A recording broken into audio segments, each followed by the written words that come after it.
KLCC.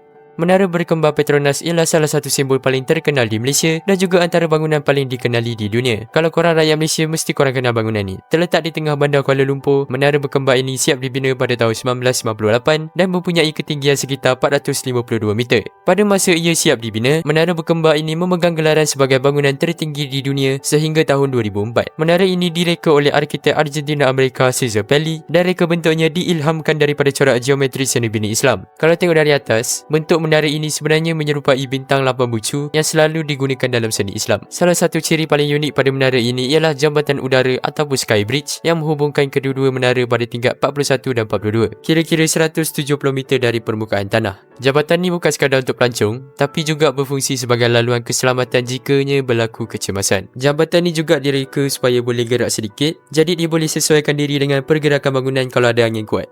Merdeka 118. Merdeka 118 ialah bangunan pencakar langit yang terletak di Kuala Lumpur berhampiran Stadium Merdeka. Bangunan ini mempunyai ketinggian sekitar 678.9 meter dan terdiri daripada 118 tingkat, macam pernah dengar, menjadikannya bangunan tertinggi di Malaysia dan kedua tertinggi di dunia selepas Burj Khalifa di Dubai. Projek ini dibangunkan oleh PNB Merdeka Ventures, sebuah anak syarikat PNB. Pembinaan bermula sekitar tahun 2016 dan struktur utama bangunan siap pada tahun 2023. Menara ini direka oleh firma seni bina antarabangsa Kak Salidis yang terkenal dengan reka bentuk pencakar langit moden. Reka bentuk bangunan ini sebenarnya diinspirasikan oleh gerakan tangan Tunku Abdul Rahman ketika melaungkan merdeka semasa pengisytiharan kemerdekaan negara. Kalau korang tengok bentuk negara yang tajam dan bersudut memberikan rupa seperti kristal atau serpihan kaca yang memanjang ke langit. Bangunan ini merupakan sebahagian daripada projek pembangunan Merdeka 118 Precinct yang merangkumi pusat membeli belah, ruang pejabat, hotel mewah dan kawasan rekreasi. Antara komponen utama termasuk observation deck, kedudukannya yang berdekatan dengan kawasan bersejarah Kuala Lumpur menjadikan bangunan ini antara simbol kemerdekaan negara dan kemajuan seni bina moden Malaysia.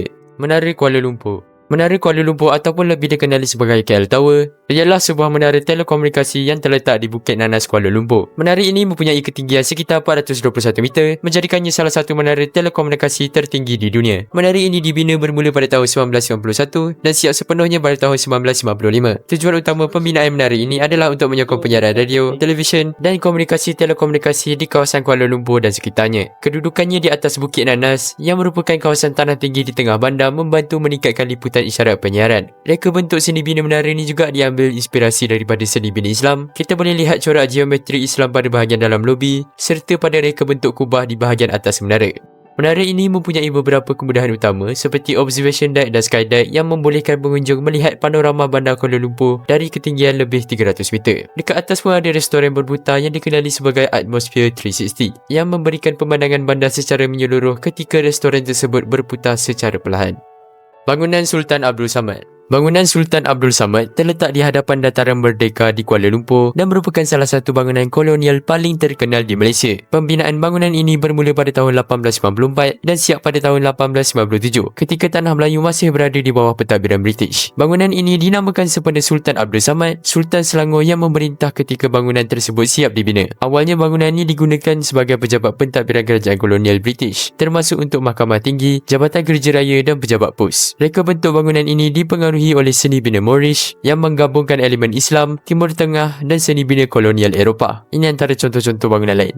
Ciri utama bangunan ini termasuk kubah berbentuk bawang, gerbang melengkung serta menara jam yang tinggi di bahagian tengah bangunan. Menara jam di tengah bangunan mempunyai ketinggian kira-kira 41 meter dan sering menjadi titik tumpuan utama struktur ini. Reka bentuk menara jam tersebut sering dibandingkan dengan menara jam terkenal seperti Big Ben di London kerana fungsinya sebagai jam awam utama pada masa itu. Eva Musa.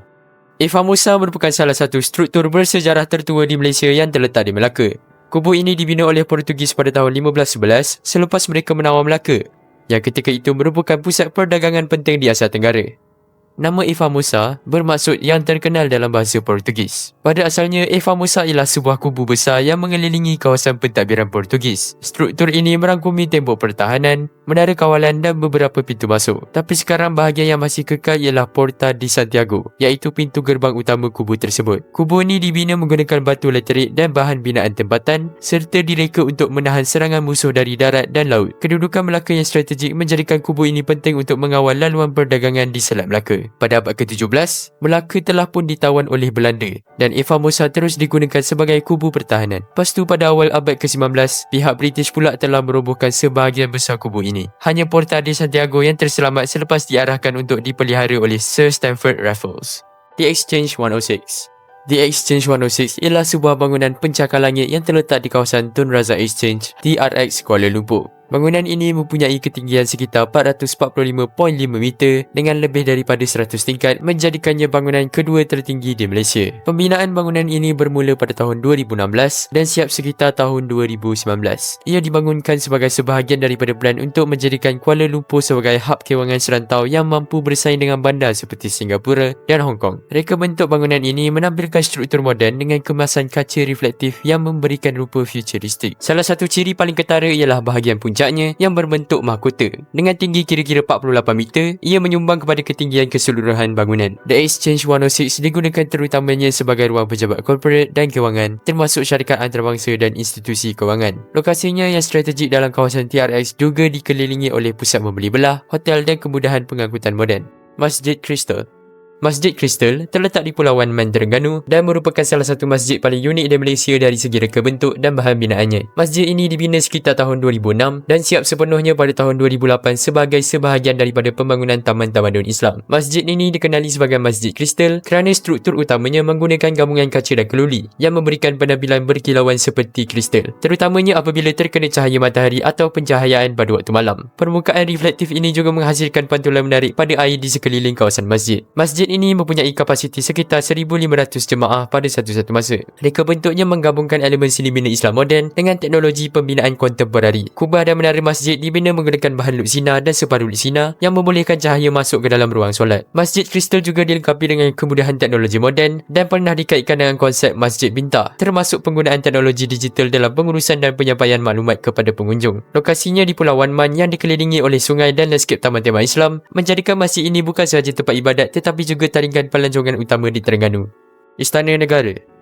Istana Negara yang terletak di Jalan Tuanku Abdul Halim, Kuala Lumpur merupakan kediaman rasmi Yang di-Pertuan Agong iaitu Ketua Negara Malaysia. Istana ini mula digunakan secara rasmi pada tahun 2011 menggantikan Istana Negara lama yang terletak di Jalan Istana. Kompleks istana ini dibina di atas kawasan seluas kira-kira 96 hektar menjadikannya antara kompleks istana terbesar di Malaysia. Struktur utama istana mempunyai 22 kubah dengan kubah utama berwarna emas yang menjadi ciri paling menonjol dan mudah dikenali. Reka bentuk seni bina istana ini menggabungkan elemen tradisional Melayu dan Islam dengan gaya moden. Penggunaan kubah, gerbang melengkung dan corak geometri Islam mencerminkan identiti seni bina tempatan serta pengaruh Islam dalam reka bentuk bangunan. Istana Negara berfungsi sebagai lokasi rasmi bagi pelbagai acara kenegaraan, termasuk istiadat pelantikan Perdana Menteri, Majlis Angkat Sumpah, penganugerahan darjah kebesaran dan upacara rasmi diraja. Ia juga menjadi pusat kepada sistem raja berperlembagaan di Malaysia. Kawasan istana dikawal dengan tahap keselamatan yang tinggi dan tidak dibuka sepenuhnya kepada orang awam. Bahagian pintu masuk utama sering menjadi tumpuan pelancong kerana kehadiran pengawal berkuda dari Regimen Askar Melayu Diraja yang menjalankan tugas kawalan dan upacara rasmi di pintu pagar istana.